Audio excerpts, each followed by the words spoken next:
the company topic, the company shall be treated as a domestic company or a foreign company. Minded domestic company is always a resident because its control and management are always situated in India.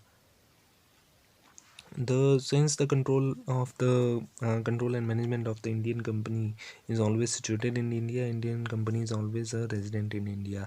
Mainly, I would tell you that where the board of meetings are held in a there only the control and management resides. For example, the Mukesh Ambani today Reliance, if Reliance is holding any meeting is held in the Reliance ones, then at the where the board meetings are, board all the directors arrive at that place. If it is situated in India, then it will be treated as a domestic company, otherwise a foreign company. Now the rules are only for a foreign company because the domestic company is always a resident. The rules are only for a foreign company. That is if it's a place of effective management जहाँ सारी मतलब कि board of meetings held होती हैं, अगर वो India में है, if they are in India, then the person is treated as a resident, otherwise is a non-resident.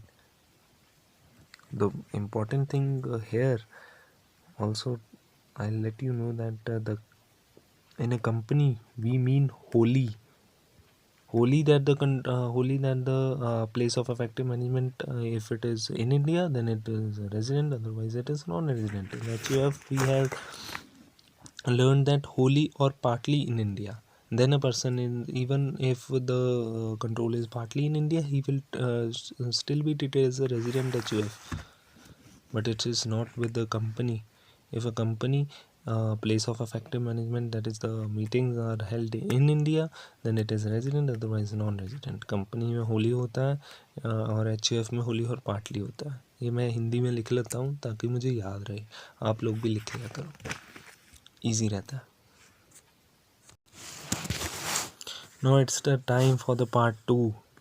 Part 1 I have already told you about the residential status. I already discussed earlier. I will be discussing about the residential status, and part 2 will about the incidence of tax.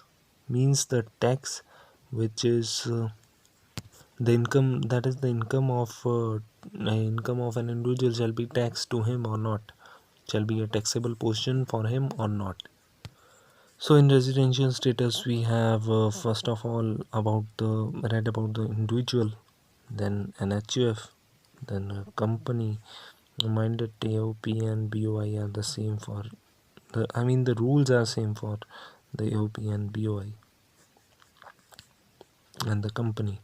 We have read for these three, and now we are going to discuss the incidence of tax, that is the incidence of tax.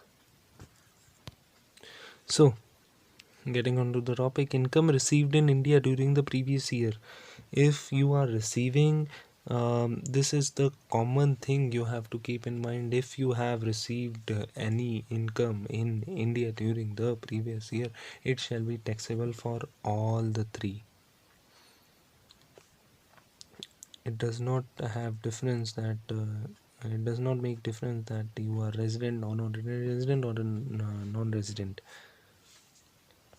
That is the income. If you have done any business, you have done anything, if you have received income in your hand, then if you have received income in your hand or in the bank account or anything, if you have received income, you will be liable for the tax payment, and it simply means that your income is the taxable. Here I would let you learn some important meaning here. I have said received, not remitted. Received and remitted have a difference. Received means that you have received the income in India. It means the first source. It means that on the first occasion you have received.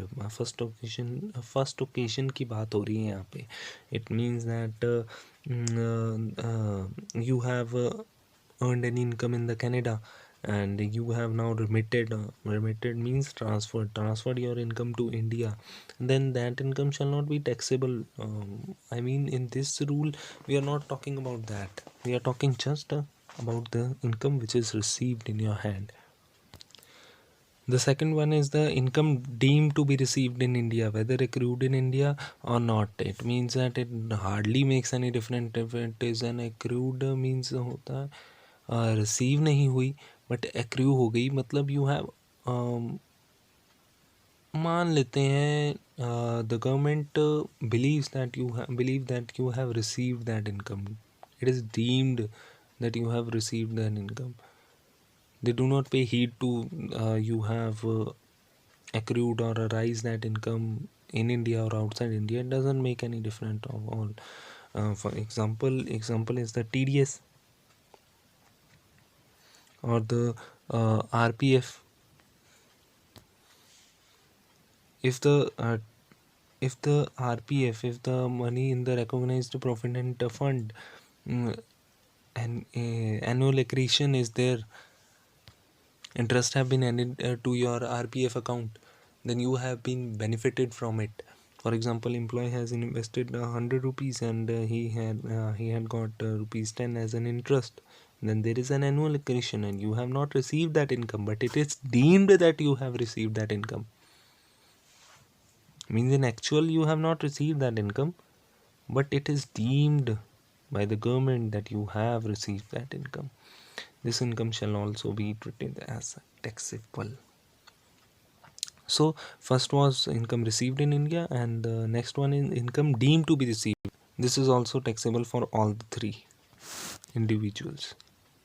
Sorry, individual is a wrong word. You shall say assessee, because in when we say assessee, individual, company, HUF, all are being categorized in that. But when we say individual, it simply means a person. The third one is income accrued in India, whether received in India or outside India. It doesn't make any difference at all whether, but income income should accrue in India. The condition is only that income is accrued in India. For example, if the IPL cricketers in IPL, when the IPL matches go, um, um, I mean, if the when these matches start, then many of the foreign cricketers play here. Then they also play and they earn income here. Then the income is accrued in India. Accrued in India. Whether the income is then at a later date transferred to their bank account in the USA, that is a separate issue. But income has been accrued in India. We are talking all about that. Means they have played in India, they have earned that income, the income is accrued here. Whether received in India or outside India, that's not a matter. This shall also be taxable for all the three assessees, that is the resident, non-ordinary resident, and non-resident. Getting on to the fourth one. The fourth one is that income deemed to accrue or arise in India, means you have not accrued that income, but it is deemed that you have accrued the income here. Whether received or outside India, it does not make an income.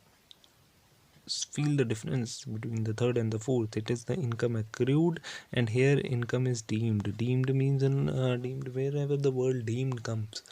Deemed means it is not actual you have received, but it is deemed in certain circumstances that you have received that. You have accrued that income, and this is also taxable for all the three assessees. I would give you an example so that it will be more clear to you. Example number one is the interest paid by an Indian company outside India. Means an Indian company. Indian company. I have told you he is. It is a resident. Let me first write. Example is interest. Means here interest paid by Indian company outside India. Indian company is here a resident. If a resident, it simply means an Indian company is giving you interest. You are residing in the USA and Reliance is, you have invested in Reliance, you are getting an interest on it. It is believed that the income is arose in India, and it is also taxable for all three SSEs. It is simple. For remembrance, first one is income received in India, second one income deemed to be received in India, in third one is income accrued in India, fourth one is deemed to be accrued in India, and in all the four the cases, the it shall be taxable for all the three assessees. So from here the points may change. Here I would explain that the income received and accrued or arisen outside India from a business controlled setup in India. It simply means that the income which you have received or arisen outside India, मतलब जो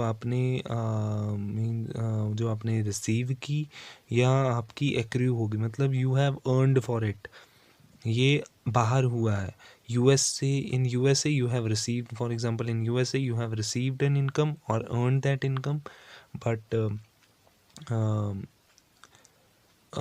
but the profession from which you have earned or received that income is the profession set up in India.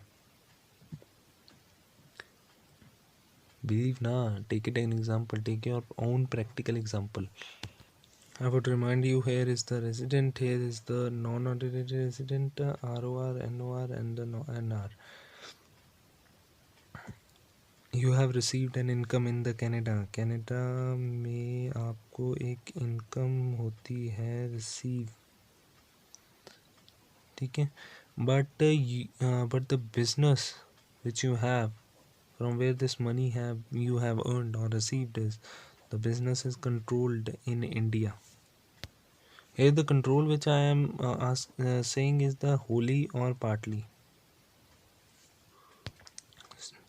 See the man, he has taken decisions, he has taken he has earned the income in the Canada, are received in Canada, but the business is controlled from the uh, setup in the India. I am talking about the wholly or partly. It shall be taxable for both the ROR and NOR, but not for the non-resident. Take your own example, yaar. You are not a resident only. Also, you have received your income outside. How would you say yes to that I will pay tax to India also for this income? How would you agree to that? So the next case is income received or arisen outside India from a business control outside or set up outside India. Here the control I am saying is the 100% control outside India. In this fifth point, I have said about the business or profession was wholly or partly set up in India. But here I am saying all about that the control is wholly outside India. So it shall be remained taxable only for the resident one, and non-taxable for the other two. This is the case because imagine yourself, you have received an income in the Canada, also your business is not controlled from a business in India. Now the resident would only agree to make his income as a taxed. The government has made the rules for taking his income as to be taxed and the other two as non-taxable sources of income. The seventh and the last one is the income received and earned outside India in the earlier but later on remitted to the India. For example, in the previous year, 1920. Okay, uh, means you have a previous income. For example, in the previous year preceding to this year, 2000 rupees, 2 lakh rupees. And in this previous year 1920, you have remitted that income in India to your family, then it shall not be taxable for any of the assessees. because it has been taxed or accounted for in the year in which it has been earned or received or accrued. So uh, so one has not to pay, not to treat as a taxable income again and again and again. So this was a short video on the residential status of an SSE, and if you would and if you like that, please surely comment, and comment about the suggestions and the if any negativity or a positivity you would you get from the video, or any suggestions or the complaints you think about the video. Please surely tell me, and I will surely thank you for your patience, that you have listened to the lecture up to here. And if you have any of the doubts or queries, do comment me. I would reply as fast as possible.